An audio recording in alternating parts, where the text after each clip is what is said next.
इस चैनल पे आपका फिर से स्वागत है दोस्तों।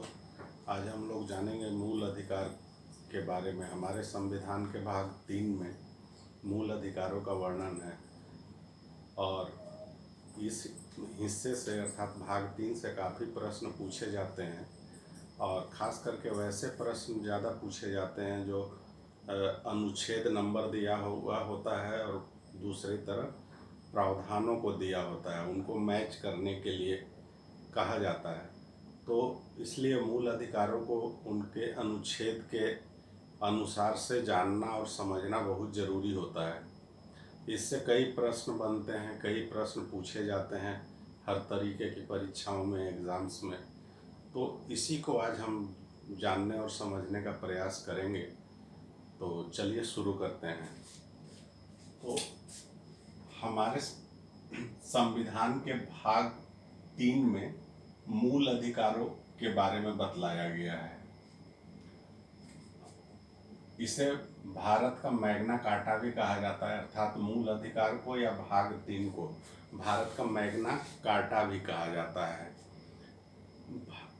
भाग 3 में ही मूल अधिकारों का है और मूल अधिकारों को ही मैग्ना कार्टा कहा जाता है। तो दोनों तरीके से यहाँ पे प्रश्न पूछे जा सकते हैं, दोनों ऑप्शन हो सकते हैं। यहाँ पे भाग 3 भी हो सकता है और सिर्फ मूल अधिकार भी दिया हुआ हो सकता है, या हो सकता है कि दोनों ऑप्शन दिए हों, तब उस स्थिति में दोनों ही इसके सही जवाब होंगे। अब इस हिस्से में अनुच्छेद 12 से लेकर अनुच्छेद 35 तक आते हैं और इसी के अंतर्गत आने वाले सारे अनुच्छेद मूल अधिकार के बारे में बतलाया गया है। तो अब हम जानते हैं एक मैग्ना कार्टा समझना जरूरी है कि मैग्ना कार्टा आखिर होता क्या है। तो यह इंग्लैंड से आया हुआ एक शब्द है। 1215 ईस्वी में वहाँ के राजा जेम्स ने नागरिकों के नाम अधिकार पत्र जारी किए थे, अर्थात लिखित दस्तावेज जारी किया गया था जिसमें नागरिकों को अधिकार देने की बात की गई थी। उसी को अधिकार पत्र भी कहा जाता है और मैग्ना कार्टा भी कहा जाने लगा।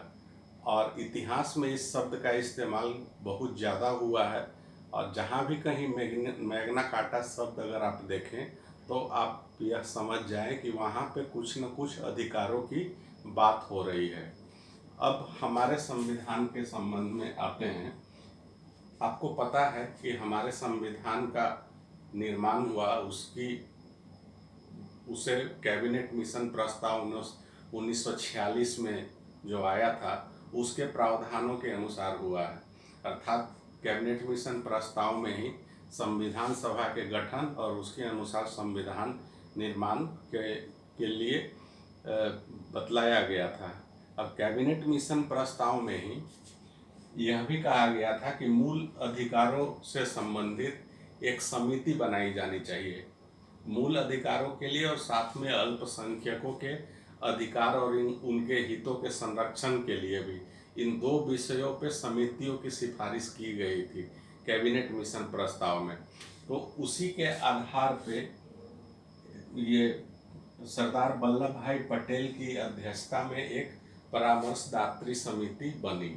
अब इसके अंतर्गत दो उप समितियां बनी, एक मूल अधिकारों से संबंधित था और दूसरा अल्पसंख्यकों के हितों से संबंधित था।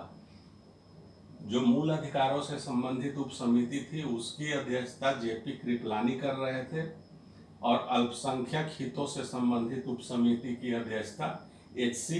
मुखर्जी कर रहे थे। तो इन्हीं उप समितियों के सिफारिश पे भारतीय संविधान में मूल अधिकार और अल्पसंख्यक हितों के संरक्षण से संबंधित प्रावधान शामिल किए गए हैं। तो अब आते हैं कि अनुच्छेद 12 से लेके 35 तक में मूल अधिकारों का वर्णन है, मूल अधिकारों को बतलाया गया है। तो शुरू अनुच्छेद 14 से लेकर अनुच्छेद 32 तक इसके अंतर्गत 6 प्रकार के मूल अधिकार बतलाए गए हैं। 6 मूल अधिकार जो हैं वो कौन से हैं? तो समानता का अधिकार, इसके अंतर्गत अनुच्छेद 4 से लेकर 18 तक आते हैं। अब यहाँ पे यह भी पूछा जा सकता है एग्जाम्स में कि समानता के अधिकार में कौन कौन से अनुच्छेद आते हैं। तो अनुच्छेद 14 से लेकर 18 तक। दूसरा मूल अधिकार है स्वतंत्रता का अधिकार। इसके अंतर्गत 19 से लेकर अनुच्छेद 22 तक आते हैं। तीसरा शोषण के विरुद्ध अधिकार है। इसके अंतर्गत 23 और 24 आते हैं। धार्मिक स्वतंत्रता 25 से लेकर 28 तक के अनुच्छेद। पांचवा जो मूल अधिकार है संस्कृति एवं शिक्षा का अधिकार है, इसे अल्पसंख्यकों का अधिकार भी कहा जाता है। इसके अंतर्गत 29 और 30 अनुच्छेद आते हैं। हमारे मूल संविधान में कुल 7 तरह के मूल अधिकार दिए गए थे, लेकिन वर्तमान में 6 मूल अधिकार है। जो 7वां मूल अधिकार दिया गया था वह था अनुच्छेद 31 में संपत्ति का अधिकार था, उसे खत्म कर दिया गया है। 44वें संविधान संशोधन 1978 में संपत्ति के अधिकार को मूल अधिकारों की श्रेणी से बाहर निकाल दिया गया और उसे एक विधिक या कानूनी अधिकार ही रहने दिया गया है। तो यहाँ पे अनुच्छेद 31 नहीं है, वो समाप्त हो चुका है।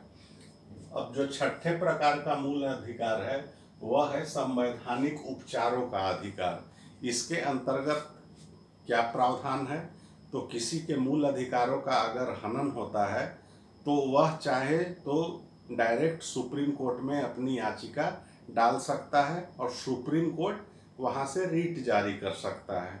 तो उसके बारे में बतलाया गया है। तो अब हम आते हैं इसके थोड़ा विस्तार में चर्चा कर लेते हैं। तो शुरू करते हैं हम लोग अनुच्छेद 12 से। ये मूल अधिकार के अंतर्गत नहीं आते हैं, मूल अधिकार के अंतर्गत यही सारे आते हैं। इनमें कुछ प्रावधान बतलाए गए हैं, जैसे राज्य की परिभाषा बतलाई गई है, कानून क्या होता है वो बतलाए गए हैं। कुछ उसके जो 33 से 35 के बीच में है वो बतलाया गया है कि अपवाद कहाँ पे मूल अधिकारों को कम किया जा सकता है, और फिर मूल अधिकारों के संबंध में कानून कौन बना सकता है। तो इन सब बातों का वर्णन 12, 13, 33, 34 और 35 नंबर अनुच्छेद में है। तो सबसे पहले हम इनको जानेंगे कि अनुच्छेद 12 में क्या है। तो अनुच्छेद 12 में राज्य की परिभाषा बतलाई गई है कि राज्य किसे कहा जाएगा। तो इसके अंतर्गत केंद्र सरकार और राज्य सरकार, केंद्र की संसद और राज्यों के विधानमंडल, इसके अतिरिक्त केंद्र शासित प्रदेश और वहाँ का विधानसभा या विधानमंडल जो भी हो, और वहाँ के प्रशासक, और इसके अतिरिक्त भारत सरकार और राज्यों के सरकार, केंद्र शासित प्रदेशों की सरकारों के अंतर्गत आने वाले सारे संस्थाएं और सारे अधिकारी प्राधिकारी जो भी होते हैं उन्हें राज्य की श्रेणी में रखा गया है। केंद्र सरकार, राज्य सरकार, संसद, विधानमंडल और उनके अंतर्गत आने वाले सारे अधिकारी ये राज्य की परिभाषा के अंतर्गत आते हैं। अब अनुच्छेद 13 में क्या कहा गया है, तो यहाँ पे विधियों या कानूनों को एक श्रेणी बतलाई गई है कि कानून किसे कहा जाता है, और साथ में यह भी कहा गया है कि मूल अधिकारों को कम करने वाले कोई कानून नहीं बनाए जाएंगे, और अगर वैसे कोई कानून बनाए जाते हैं तो उनकी न्यायिक समीक्षा हो सकती है, और न्यायिक समीक्षा में कोर्ट के द्वारा अगर यह गलत पाया जाता है तो उसे अवैध या असंवैधानिक ठहराया जा सकता है वैसे कानूनों को। अब यहाँ पे हम समझते हैं कि कानून के श्रेणी में कौन आता है। तो राज्य के द्वारा, राज्य की परिभाषा के अंतर्गत जितने भी संस्थाएं और व्यक्ति आते हैं उन संस्थाओं के द्वारा निकाले गए नियम, कानून, ऑर्डर, ये सब कानून की ही श्रेणी में आते हैं। अब यहाँ पे एक बात और ध्यान देने की है कि पूरे मूल अधिकार के अंतर्गत जो भी बात होगी वो सरकारी स्तर, सरकारी लोगों या सरकार से संबंधित बातें होंगी। ये आम या निजी लोगों की इसमें कहीं पे कोई बात नहीं है, सिर्फ सरकार या उससे जुड़े हुए संस्थाओं की बात है। तो यहाँ पे भी वही बात है, राज्य को पूरी तरीके से परिभाषित किया गया है। अब कानून की श्रेणी में कौन आएंगे? तो इनके द्वारा पारित नियम, उपनियम, कानून या ऑर्डर या कोई अधिसूचना, ये सब सारी चीज़ें जो होंगी वो कानून के श्रेणी में आएंगे, और वो 13। अब यहाँ पे एक महत्वपूर्ण प्रश्न पूछा जाता है कि न्यायिक समीक्षा या न्यायिक पुनरावलोकन की शक्ति किस अनुच्छेद में दी गई है? तो अनुच्छेद 13 में। अब 12 से पूछा जा सकता है कि राज्य के अंतर्गत कौन कौन आते हैं। अब इसी तरीके से अनुच्छेद 13 में एक और प्रश्न बनता है कि कानून की श्रेणी में क्या क्या आता है।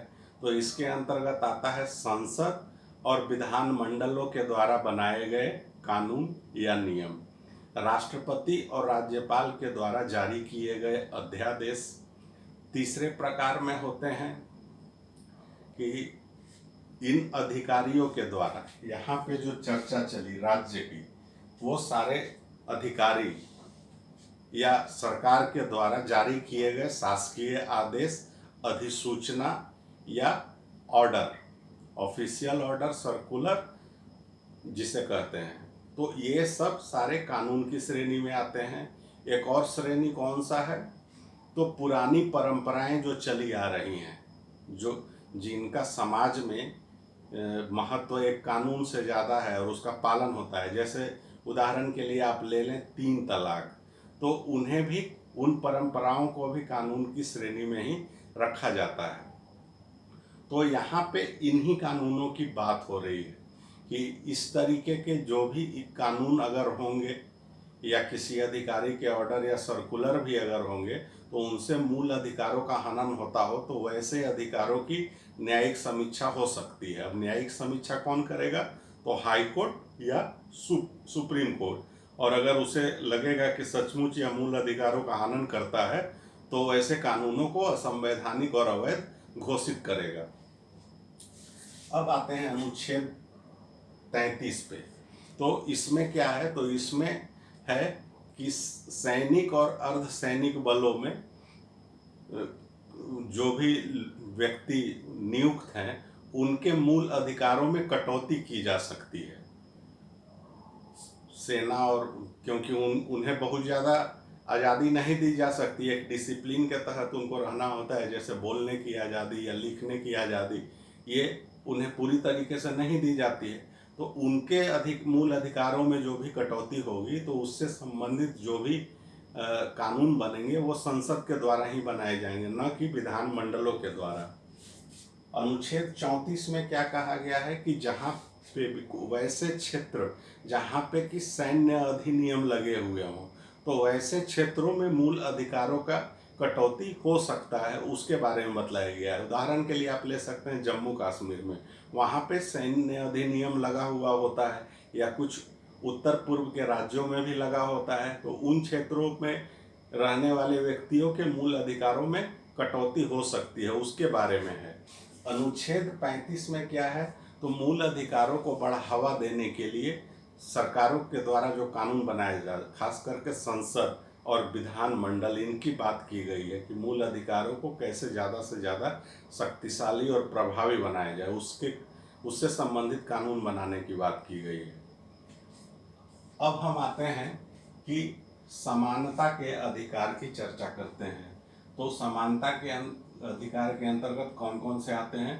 तो अनुच्छेद 14, इसके आम जो बोलचाल में कहा जाता है कि कानून की नज़र में सभी समान हैं, अर्थात विधि के समक्ष समानता।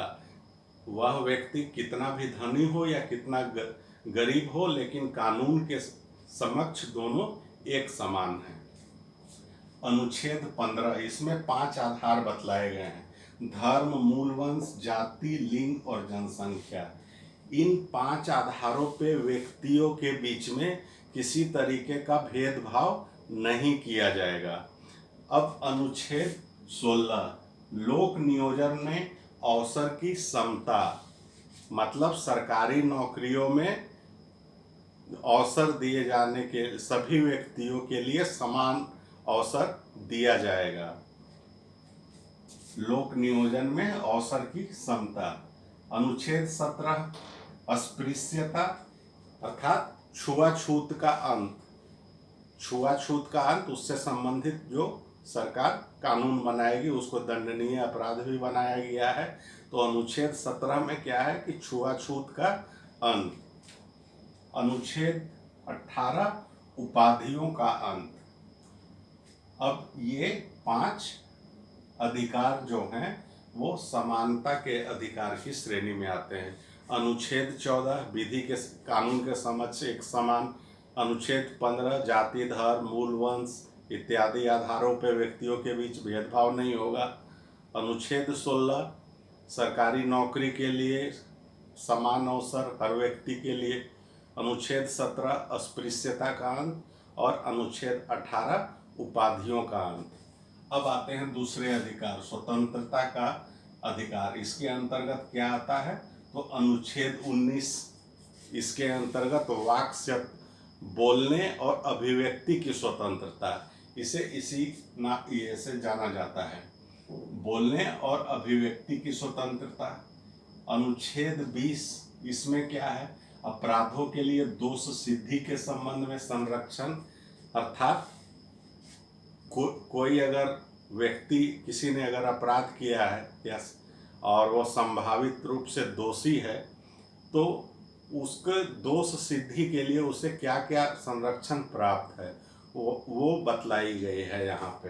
अब अनुच्छेद 21 इसमें क्या है? तो प्राण एवं दैहिक स्वतंत्रता, इसे जीवन का अधिकार भी कहा गया है।